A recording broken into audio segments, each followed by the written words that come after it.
Richie Sadlier is my name, and I've written a book called Let's Talk, and it's nominated in the teen category.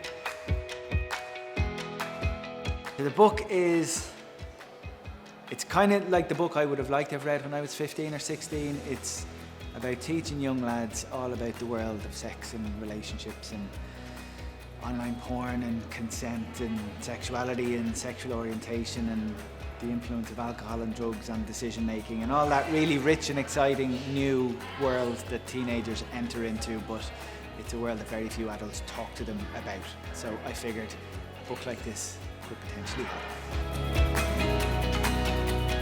But, you know, I work as a psychotherapist, and a lot of my clients are predominantly teenagers, and when any of the young people I worked with had come to me to speak about experiences in this area or their dilemmas or things they've been through, a recurring kind of theme kept emerging, and it was the fact that nobody had discussed these things with them previously, or they didn't feel they had adults in their life who they could talk to about this stuff.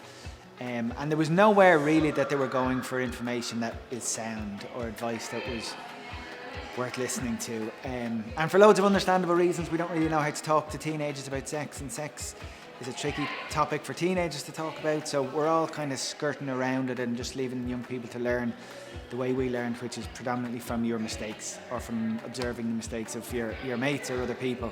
And I think in the world in which teenagers move today, it's very different from when I was a teenager. There's online porn, there's mobile phones, there's camera phones, there's sexting, there's dating apps.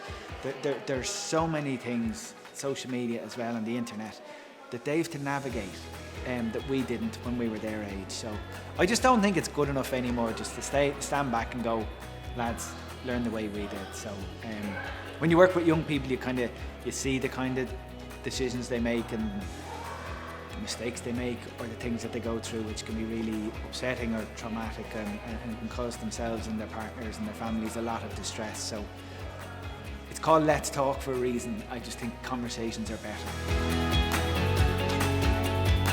I was very surprised. I didn't think a book like this would feature in the thoughts of people who give out awards. It's lovely. There's no bad in it. It's just a lovely thing. We've had a nice night here, myself and my wife. I'll have a nice night out on the night of the awards. It's kind of strange, actually. I never ever thought I'd write a book.